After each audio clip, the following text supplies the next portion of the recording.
ராம் ராம். வாழ்க வளமுடன். Voice of காஞ்சி நேயர் அனைவருக்கும் இனிய மாலை வணக்கம். துறவிய மிஞ்சிய ஒரு வேடர்.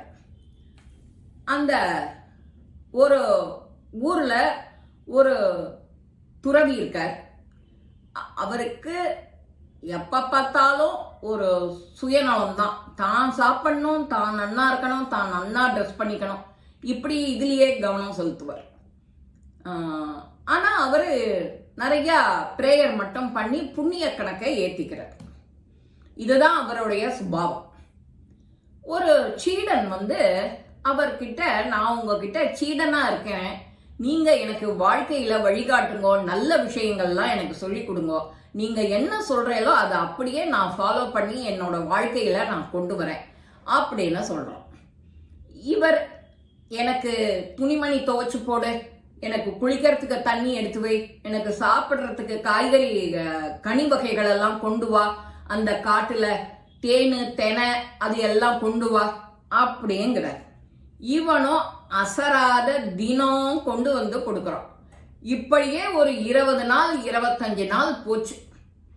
அப்படி அவனுக்கு ஒரு நாள், நாம இத்தனை செஞ்சுட்டே இருக்கோம் நம்ம குருவுக்கு, குரு எதுவுமே நமக்கு சொல்ல மாட்டேங்கிறாரே, வழிகாட்ட மாட்டேங்கிறாரேன்னு அவனுக்கு ஒரு ஆதங்கம். அப்ப போய் அவர், அந்த சீடன் அவர்கிட்ட கேட்கிறாரு, அந்த துறவி கிட்ட, நான் உங்களுக்கு தினம் உங்களுக்கு வேணுங்கிறதெல்லாம் செய்யறேன், எனக்கு ஒரு நல்ல விஷயம் சொல்லி என்ன வழிகாட்டுங்களேன் அப்படின்னு சொல்லி கேட்கிறான். அப்போ இவன் கொண்டு வந்து கொடுத்த கனி வகைகள்ல மாங்கனி ரொம்ப அதி அற்புதமான ருசி. அந்த ருசியோட மாம்பழத்தை சாப்பிட்டுட்டு அந்த கொட்டையை இவன் கையில கொடுக்கிறார்.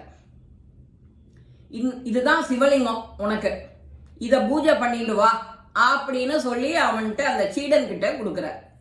சீடனுக்கா, இதுவா சிவலிங்கம், நீங்க அப்படிதான் சொல்றேலா, இதத்தான் பூஜை பண்ணணும்னு சொல்றேலா அப்படின்னு சொல்லிட்டு மறு வார்த்தை எதுவுமே கேட்கல. அத்தனை நம்பிக்கையோட நமஸ்காரம் பண்ணிட்டு வாங்கிட்டு போறான் அந்த மாங்கொட்டையை எடுத்துட்டு வாங்கிட்டு போய் தன்னோட இருப்பிடத்துல ஒரு நல்ல இடமா பார்த்து தேர்ந்தெடுத்து அதுக்கு ஒரு இது மாதிரி கோபுரம் எல்லாம் கட்டி அதை அங்க பிரதிஷ்டை பண்ற மாதிரி அதை வைக்கிறான் மாங்கொட்டையை.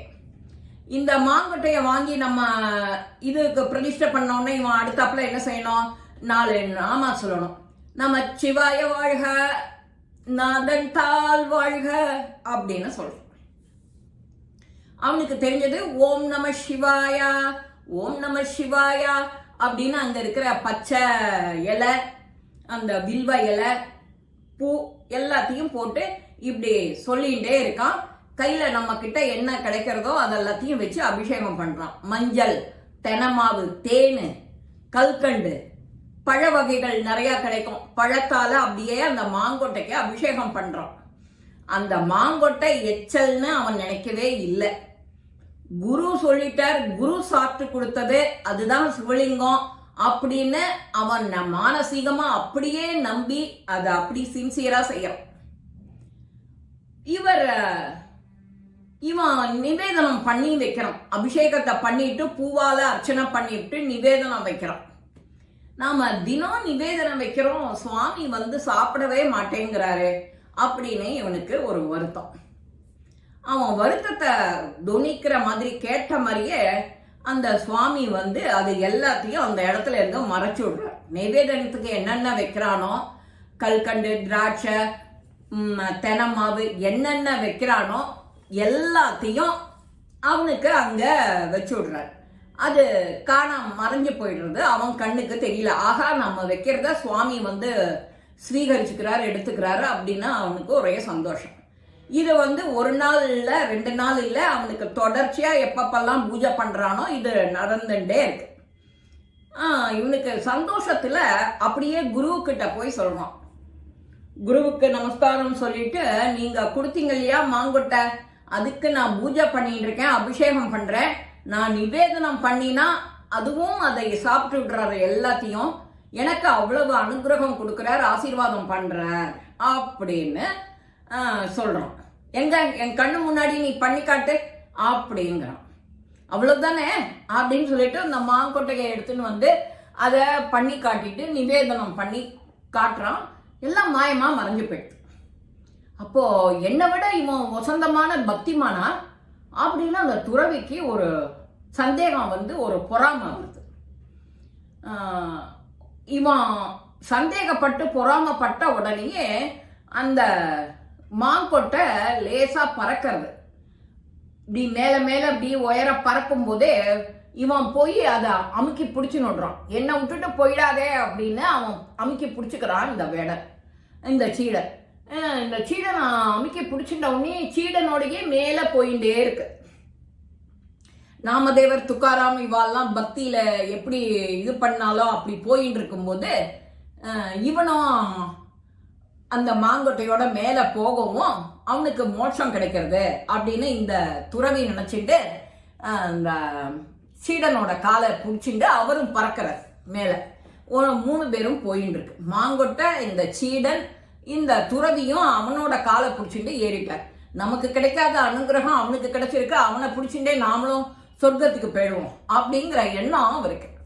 சொர்க்கத்துக்கு போன உடனே போற வழியிலேயே இவருக்கு ஒரு கேள்வி கேட்கிறார். நீங்க உனக்கு சாப்பாட்டுல தானே அவ்வளவு இஷ்டம், நீ 2 பேருக்கு கூட தான தர்மம் பண்ணதில்ல, ஆத்மாத்மா ஒரு விஷயம் லைஃப்ல பண்ணதில்ல, இதெல்லாம் ஏன் நீ பண்ணல அப்படின்னு சொல்லும் போதே இந்த 2 கையையும் நாம விட்டுட்டா கீழே விழுந்துருவோங்கிறது அவருக்கு தெரியாத, நான் எல்லாருக்குமே இந்த உலகத்துல இருக்கிறவா எல்லாருக்குமே நல்லது பண்ணதான் போயின்னு இருக்கேன், நல்லது பண்ணி தான் இந்த பையனுக்கு ஒரு நல்வழி காட்டினேன் அப்படின்னு சொல்லும் போதே அவர் பொதக்கடீர்னு கீழே விழுந்துடுறாரு பூமியில. பூமியில விழுந்தா என்ன ஆகுது, அவ்வளவுதான், அவர் இருந்த இடமே தெரியல. அதான் ஒரு குருங்கிறவர் எப்படி இருக்கணும் அப்படிங்கிறதுக்கு ஒரு பெரிய உதாரணம்.